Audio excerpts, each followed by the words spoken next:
sana kwa sababu nilikuwa mpaka sasa hivi sijapata mkopo na la sijui nitaenda njia gani, lakini leo yani imenyooshea hasa mstari. Hata sasa hivi naweza nikatoka nikaenda nikafungua nikachukua mkopo.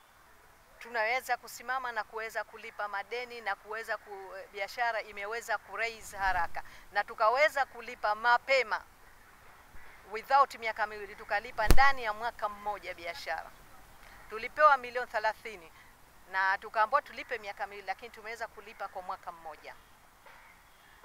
Mwenyekiti, niko very strong na najua majukumu yangu na najua kwamba benki lazima urejeshe. Kwa hiyo lazima tunaweza kusimama na kuweza kulipa madeni na kuweza biashara imeweza kuraise haraka. Mikopo hii ya kawaida ambao unakuta wananchi wengi hawana dhamana, lakini kwenye upande wa Imbeju kikundi kinakuwa dhamana ya yule mkopo.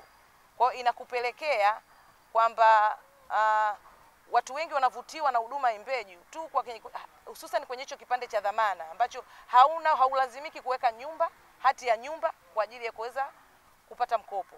Kwa hiyo ongezeko kwa kiwango kikubwa limekuwa mwaka hadi mwaka kwa sababu inajikita kwenye maeneo yote ambayo mwananchi wa kawaida anaweza ku afford.